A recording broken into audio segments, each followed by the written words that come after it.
evening, everybody, and welcome to a, once again, nearly packed O'Rourke's Public House for the Brian Kelly Radio Show. Another good road week show. The locals are here tonight, the folks that live in the area, because there's nobody from out of town here because you're going on the road to a so-called neutral site. And I think it will be somewhat of a neutral site in the D.C. area. Lots of Irish fans there to take on a Navy team that presents a very special challenge each and every year.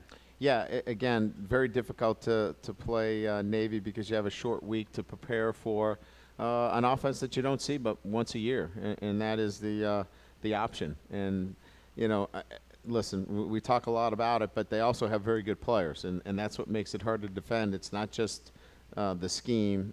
They have some very good players, and it starts with their quarterback, Reynolds. He's an outstanding player. So really good players, well coached, and a scheme that only gives you a few days to prepare for. And as you know, they took us right to the wire last year, and it'll be another challenge for us this year.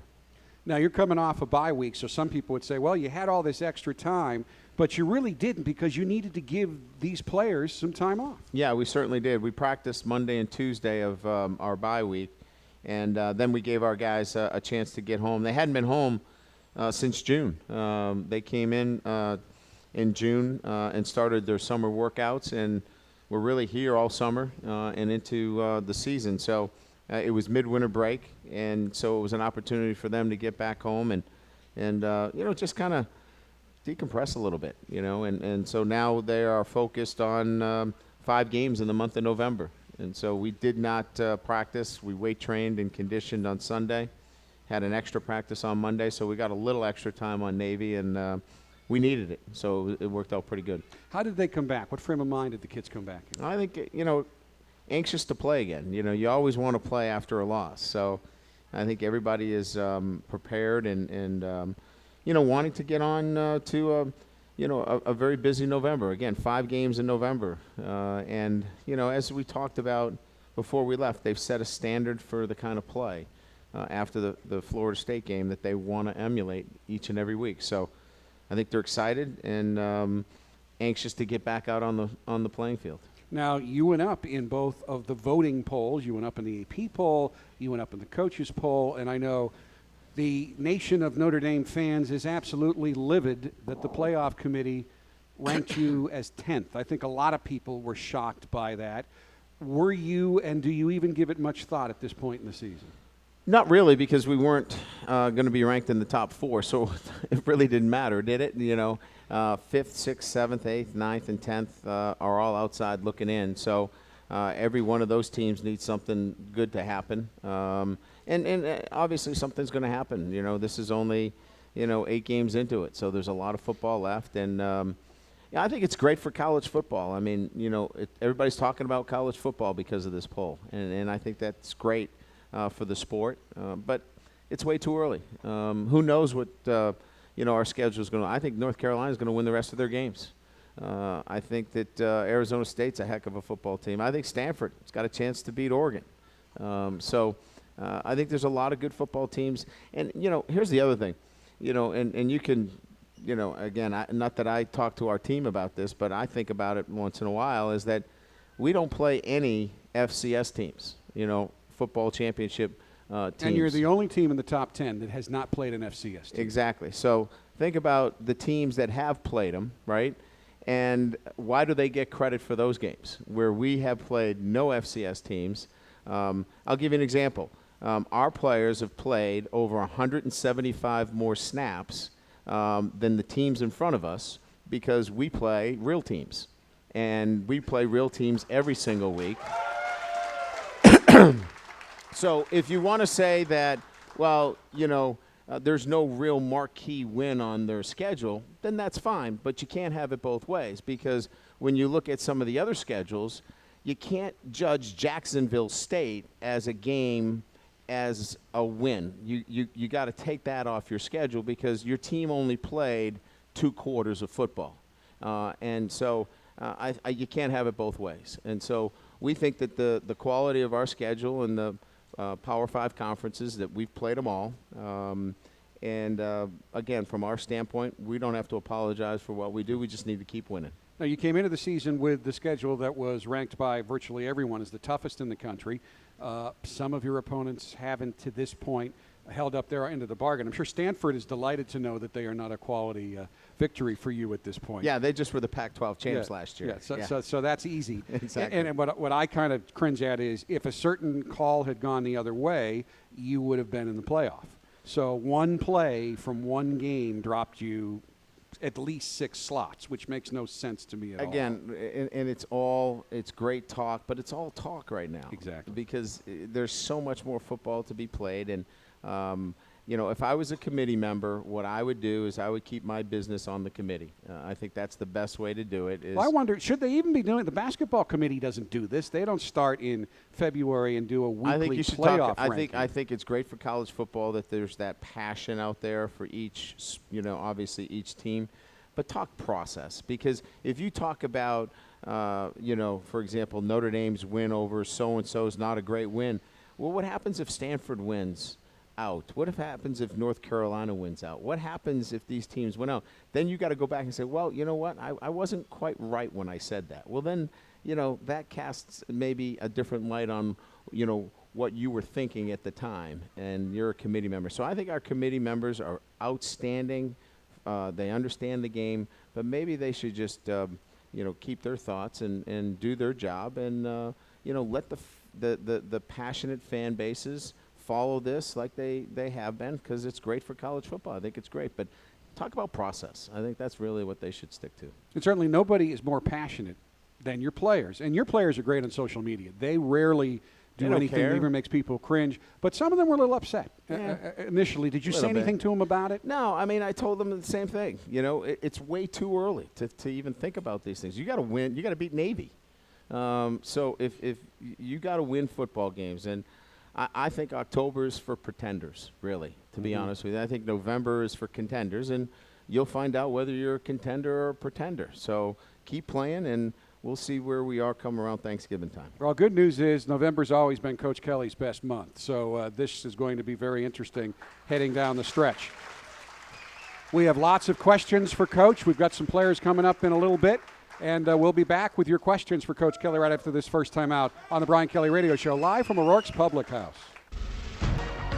Welcome back to the Brian Kelly Radio Show, live from O'Rourke's Public House. The Fighting Irish are ranked 6th in the country in the AP poll after getting off to an impressive 6-1 start.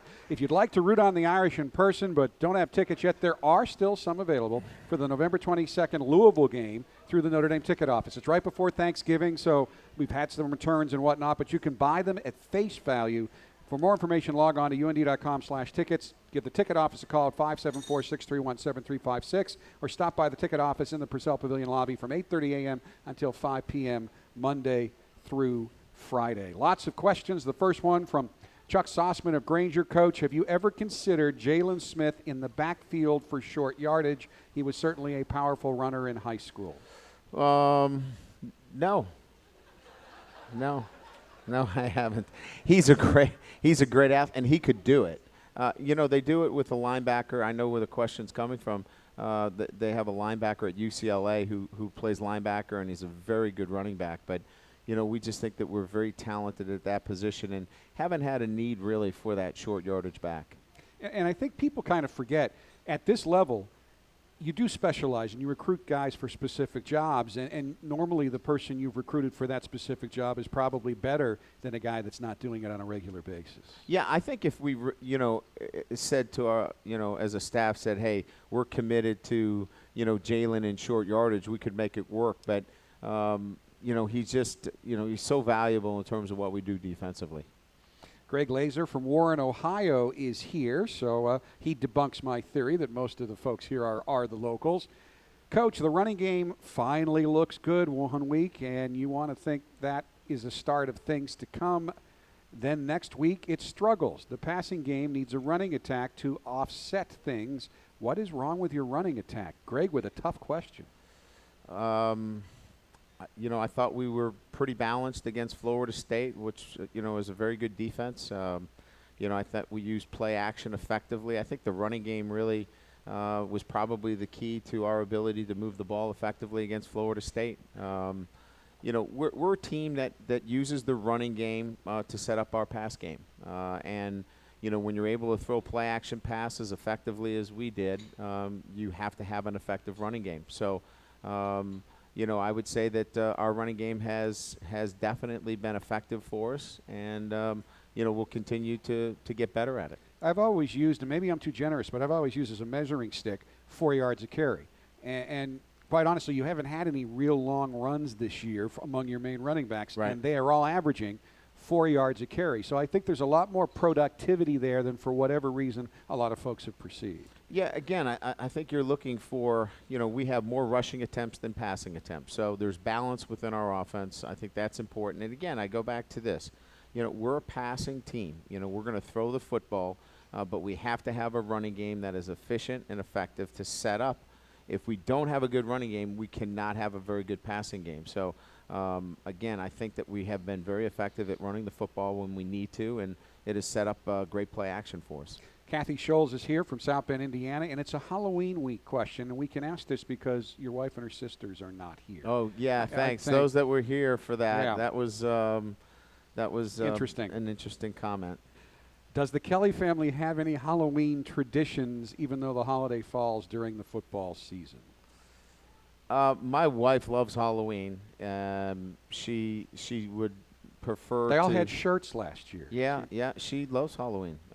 She's somebody that always. When we were in Cincinnati, she would decorate the house and have candy, and I think didn't Patrick one. Yeah, one year, when we were at Cincinnati, we took the tunnel. How you have the helmet for tunnels. We took the tunnel and we brought it to our house. And, remember that, Jake? We had the tunnel. I don't know. So she used that as you had to go through the tunnel to come in the house. So she loves the Halloween time, yeah. Carol Barber of South Bend would like to know both your scariest football moment and scariest Halloween moment. Your scariest Halloween moment may have been on this show last year. Yes. We were talking about the House of Horrors, and my Boston accent came out, and it sounded like House of Horror. Yeah, the second one didn't come and out. we were talking about my wife's sisters. And so it kind of got lost in translation, and I was not in good graces there for a few days. And having met your wife's sisters, he will never, ever be able to live that down. Yep. Ever. So I'm sure they've been bringing it up this week. So that was the worst Halloween, and that was the worst thing that ever happened. Have you ever had what you would consider to be a scary football moment? Scary football moment are generally, when there's an injury, and you're concerned for somebody's, health. Unfortunately, I've been in it 25 years or more and have had some moments where, you thought somebody was seriously hurt. Too many to count, but nobody that I have, obviously been at a game where nobody has been, critically injured, so that's been good. Chuck Sossman of Granger's here with a legitimate question for this week. How can the offensive line avoid the chop block? How can the defensive line? The defensive line, rather. I think he's worried about, it'd be more the defensive line. How do they avoid the chop block? He said offensive, but he meant the defensive line. Yeah. Well, I think it's part of what they do offensively. I think they've cleaned up the areas of concern. We're not concerned really with the offensive linemen cutting the defensive linemen. The areas of the concern have been cleaned up in the NCAA, and that was the slots, the smaller guys, where they come back in and they chop the linebackers back into the ball. Now they have to be attached to the formation, and when I say attached, they have to at least have their inside foot inside the formation. So by changing that rule 2 years ago, actually, last year it was clarified. Now you can see that block coming. Before, that slot could be away from the formation and come back in and chop. That was a dangerous block, and they've outlawed that. So I believe that from my perspective in watching film, I don't see anything that Navy does that that really is, an illegal block. Everything is pretty clean. It's just you have to do a great job of using your hands, and you've got to fend off that cut block. And nobody likes to get cut. It's just one of those things, you want to play with power. So we just have to, do a great job of using our hands and warding off those cut blocks. And you had a really good answer for the question in your press conference earlier this week that I think a lot of people liked. Yeah, we're in the no-cry zone when it comes to that this week. I don't want to hear any complaining about cut blocks. Let's just play. I mean, if we're concerned about cut blocks, then we're not tough enough to, play the game. And Navy is not dirty, and they're not cheap. They play the game clean, and we just got to play through that. They're executing their offense, and they're doing it within the rules of the game. Play the game and stop complaining about it. All right, we've got a couple of players to get up here on the Brian Kelly Radio Show right after this timeout. Welcome back to the Brian Kelly Radio Show, where I'm honored to be joined by Notre Dame wide receivers Corey Robinson and Torii Hunter Jr. Guys, thanks for coming out tonight. Thanks for having us. Thank you. These guys have a lot in common. Obviously, they're both Notre Dame wide receivers. They are both from the great state of Texas, and they both have Hall of Fame caliber dads. One, David Robinson, who's already in the Basketball Hall of Fame, and another in Torii Hunter, who probably will be in the Baseball Hall of Fame at some point. He's just still playing and putting up pretty good numbers with 17 homers and 83 RBIs this year at the age of 39. That's pretty good. Yeah, I would say so. It is pretty good. I mean, I hope he gets inducted into the Hall of Fame, but, it's whatever. How well did the two of you guys know each other? Now, Texas is a huge state. I'm not sure if you haven't been there, people understand just how big Texas is. So you lived in different parts of the state, but did you know each other much before you got here? Yeah, I think Torii lives 4 hours away from me? About that. Yeah, so he lives about 4 hours away from me. That's a short drive in Texas. In Texas, that is a short drive, yeah. But actually, we were roommates at the opening, or the summer going into our senior year. So that's when I first committed to Notre Dame. He hadn't committed yet. And then I like to think that I was the one who got him to commit. So you're welcome, everybody. But, yeah, and then also our senior year, we were roommates at the the Army All-American. In January, and in fact, and that's one of the reasons. I mean, they're both great receivers. Corey's probably a little bit ahead of Torii now because at that game you broke your leg, which terrible thing to happen. And I know the first two guys to visit you at the hospital were Corey and David Robinson. Yes, sir. They were after, they got me on the morphine, and I wasn't, tensed up in pain. I saw Corey and his dad come to the door, and I started getting excited because I didn't understand. I didn't think that I knew him well enough for him to be, at the hospital visiting me. But when I saw him come in, and I knew he was going to be a great teammate from that point on. And they circled me and they prayed for me. And from that day forward, I always thought Corey was a great friend, a great teammate. And I know it's been tough for you to have to just be patient. Last year, you didn't get to play, but you won the Scout Team of the Year, Player of the Year award. And I also don't think fans understand how important that role is and really what a benefit it was to have a guy like you on the Scout team once you got back to 100%. Did that mean a lot to you to win that award? Yes, sir. Because I had to embrace that role. It wasn't a role that I was used to, but it was something I had to embrace. And it took a little bit of time for me to get used to to the fact that I'm going to be on the Scout team. I have to help this team in any way possible. So I embraced my role, and I went out there and gave the look that they needed every week, and the defense rewarded me with the Scout Team Player of the Year. Now, Corey's second on the team right now in receiving. He's got 359 receiving yards and 27 catches and 4 touchdown catches, including one that probably should be on the resume right now. Oh. Well, thank you. You got to play last year, and I know it was even the players and staff were kind of joking that you would catch the ball and fall down. Great hands, but the feet weren't there yet. That was my trademark. Yeah.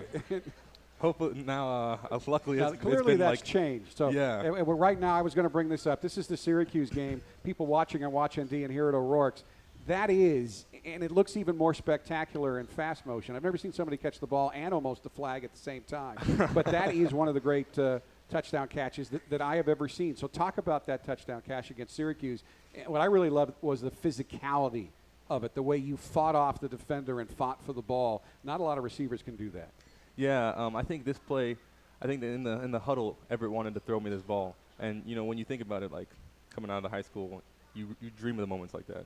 You know, when you could catch touchdowns from, you know, Everett Golson at Notre Dame under the lights. So it was a really cool moment for me knowing that Everett had that kind of trust in me that I could make a big play. And I knew I just had to do it for my teammates. You know, that we just came back from a long drive and we needed to score.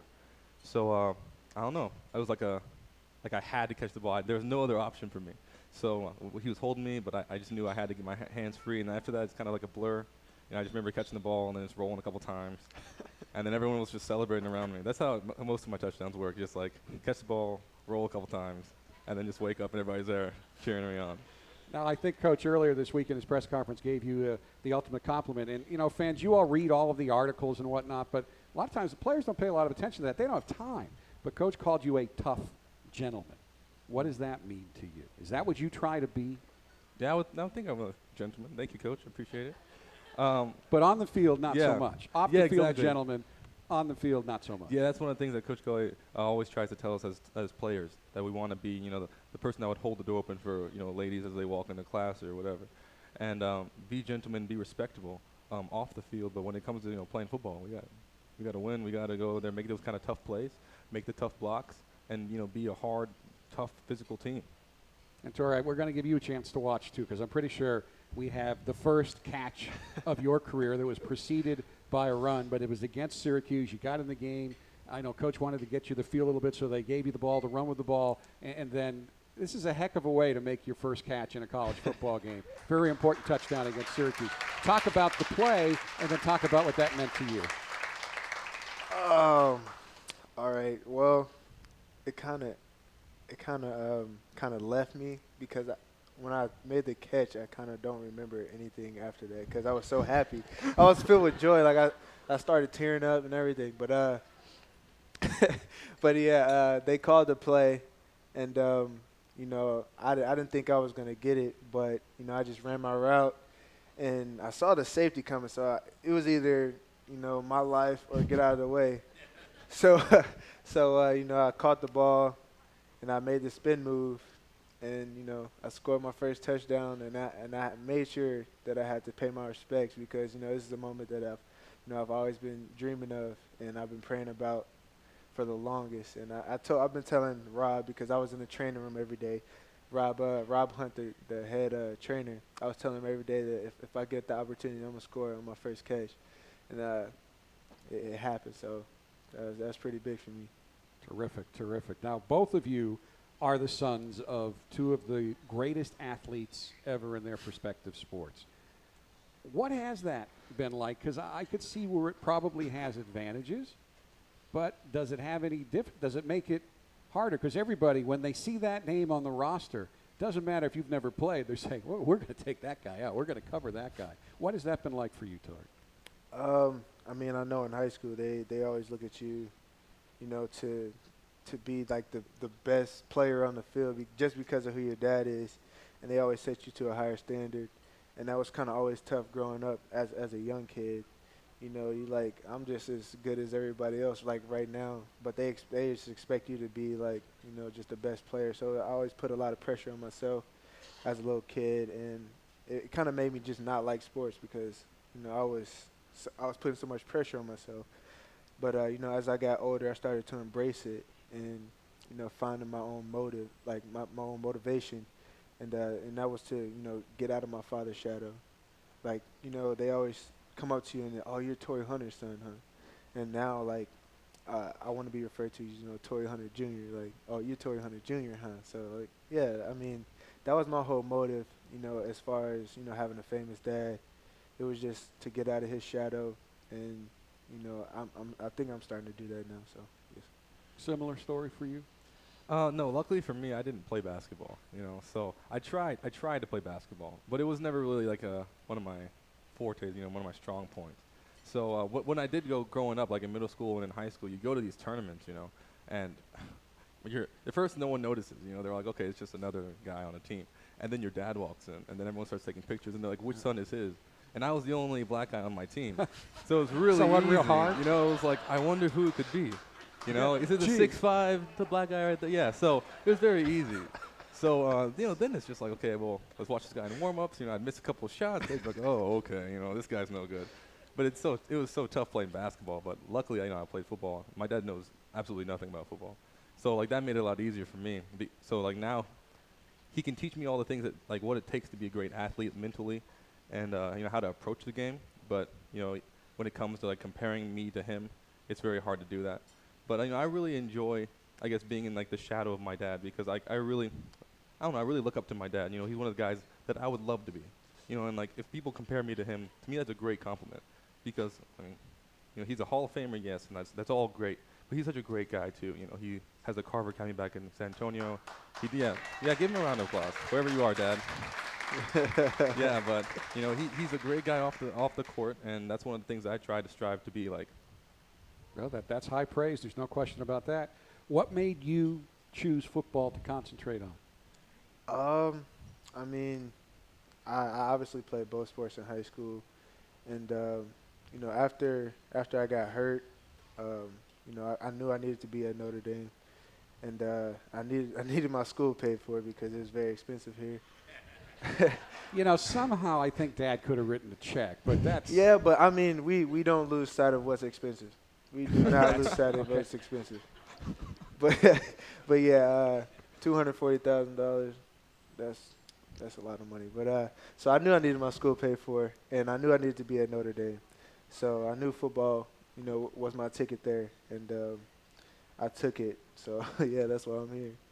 You got to give these two guys their own show, but we're not going to let them get away yet. Yes, they'll do the 60-second drill right after this timeout on the Brian Kelly Radio Show, live from O'Rourke's Public House.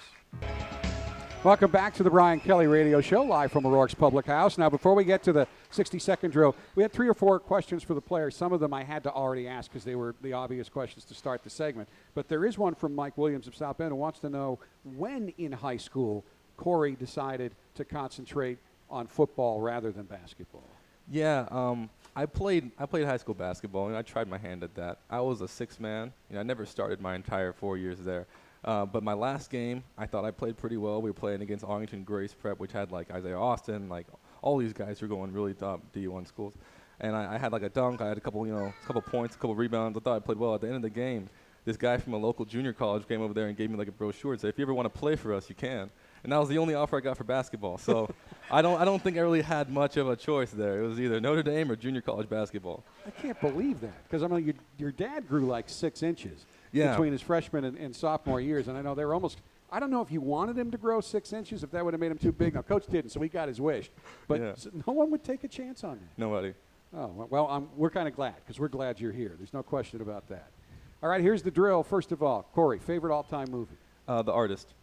Torii. Blue Streak. Player on the team most like you, Torii. Matthias Farley. Really? You think so? Okay, Corey. Oh, Ben Koyak for me. All right. Favorite musical group or artist? Outcast. I would have to say Bob Marley and the Wailers. Okay. You guys are both – this is a good question for both of you. I'll start with Corey. Most famous person you have met, you can't say your dad. You can't say Coach Kelly because a lot of guys are defaulting to that. That's too easy. Okay, let me see.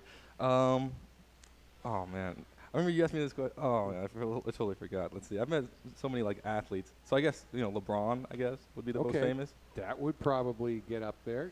Corey? I'd say for this time period, Derek Jeter. Wow. All right. Favorite sport to watch on TV? It's not baseball for sure.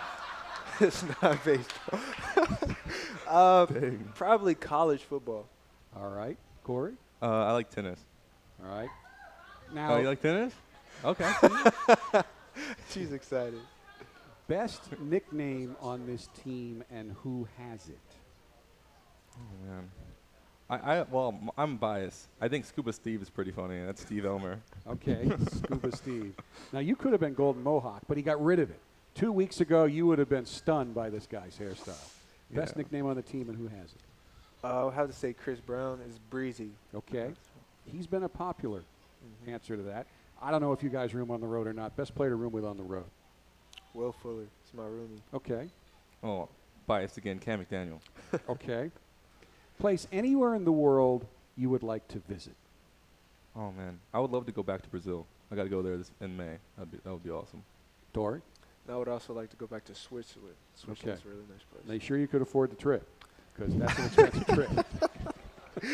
I'm sorry. Oh man. I had to do that. What is your favorite place on Notre Dame's campus?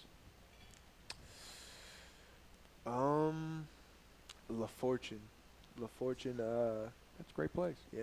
I mean, it really is. It just buzzes with energy, and you can eat 24 hours a day. Corey? That's nice. I would say God Quad, like right next to the dome, Mm-hmm. because I have a class there now, and I get to walk there every day. And with the fall, it's just beautiful, all the leaves and stuff. I really get to appreciate it better. Assistant coach who is most like Coach Kelly. As most like Coach Kelly. I don't know.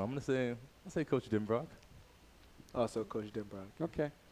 You guys did well, because he's nodding his approval to that. You think that's good? He's been compared to a couple of guys that he wasn't all that. He wasn't too thrilled with.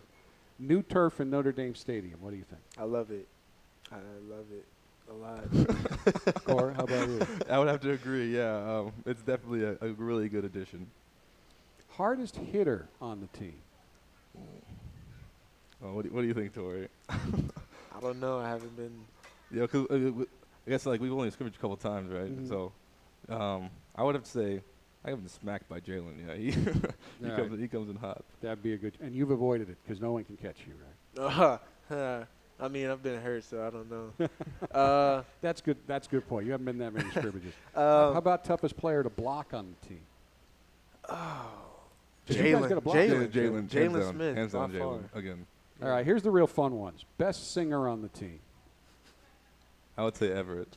Everett. Yeah. Definitely Everett. He's incredible. We got to get him to sing someday. Everett's kind of shy, believe it or not, in public. We got to get him to sing. Best dancer on the team.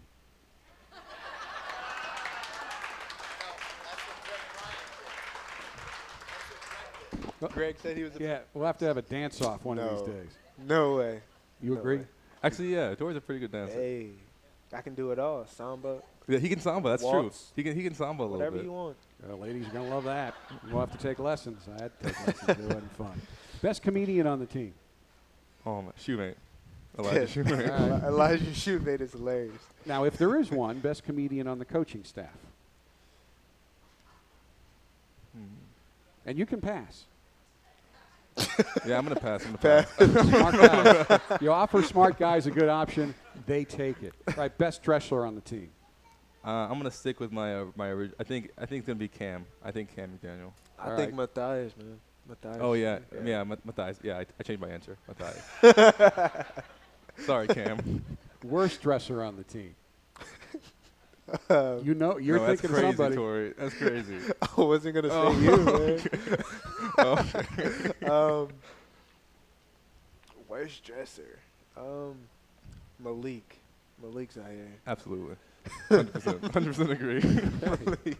And finally, Coach agrees. Best thing about playing for Notre Dame. I don't know. I think it's definitely the tradition, because it's just unbelievable to think that like every time we put on the helmet, you think about all the great players that played before here, and you just get to be a part of that and contribute to that kind of legacy. I mean, that's unbelievable. Torii? I would have to say the same thing, but also add, the fan support.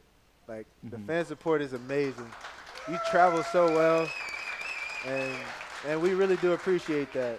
Like, there were so many Notre Dame fans at FSU. Like, it was awesome. Well, these two guys have just turned in one of the best player performances ever on this show. Thank you both. Thank you for having us. Torii Hunter, Corey Robinson, back with more on the Brian Kelly Radio Show right after this. We are back on the Brian Kelly Radio Show, live from O'Rourke's Public House. More questions for Coach.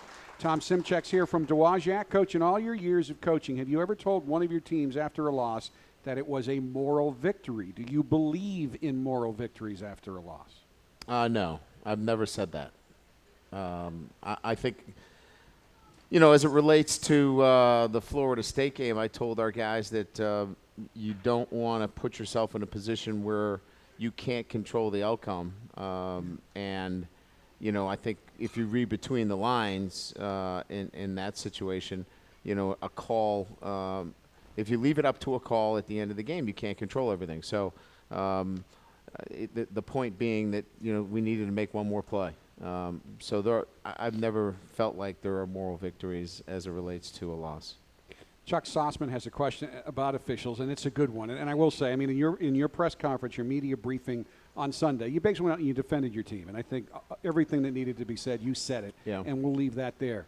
But Chuck has asked a question about how do you feel about officials being neutral and not tied to conferences? I always thought if they could pull that off, that would be the ideal situation. Well, we're kind of in an interesting situation where we see different crews more times than consistent crews. Even though we play 5 ACC opponents, we play 12 games, and so we see everything from the AAC to Pac-12 to the Big Ten. You see at least a half dozen different crews every year. See, our situation is we can never develop a consistency and continuity relative to what we can expect to see from week to week. So it makes it a little bit more difficult because they don't get a clear understanding of how we play the game either. So there are some pluses and minuses as to how you view our situation as an independent. Do we contract into the ACC like we are right now and have ACC officials, or do we take an at-large perspective? In other words, do we take new officials each week? It's an interesting conversation that Jack Swarbrick and I are having right now because we're really not sure because we're not getting a consistency that we're looking for across the board in the way that our games are being officiated right now. Well, what has always concerned me, and I said this on some radio interviews I did, because when it's a big game, everybody gets talked to, is you're in the ACC, but you're not. And Yeah. I don't think you can take human nature out of it. And if you're being judged by the officials of a conference and it's a bang-bang play, and I expressed this before the Florida State game, and you're new, does Notre Dame have enough familiarity and credibility with the officials to get the call on a bang-bang play? I was worried about it, and it happened, and they didn't. I would like it to be taken away so that the people who are judging you and rewarding you aren't associated with one team. So there's so much gray area in that rule book. And I'm sure you've read it, fans. I don't know how many read the football rule book. They tell you what the rule is, and you think, well, that doesn't exactly nail it down. So there's a lot of areas where there can be freedom there, and it is a tough situation for Notre Dame to be in. We're evaluating our situation as it relates to where we believe the officiating will give us the consistency that we're looking for. So we're still evaluating that. We are right now in a situation where we don't have to have ACC officials. We do have them contracted right now, but we're evaluating our situation, and we'll make a decision at the end of the season. I know I've gotten some emails. People have joked, well, let's start an independent officiating crew, but there's only 4. Yeah. And it's going to go down to 3 and back to 4. It would be nice. I'm sure we'd be glad to pay for it. I'm not sure anybody would want to play Notre Dame in that situation for the same reason. Landon would like to know what freshman players, both on offense and defense, have exceeded your expectations so far this season. Well, there's been a lot on both sides of the ball. The first place to look at is certainly on defense. I would say that if I had to pick one player, it'd probably be Drew Tranquil on defense. I think he's had a terrific year. We've asked him to do a lot. He's playing a lot of different positions for us, whether it be nickel or safety, doing great things for us on special teams.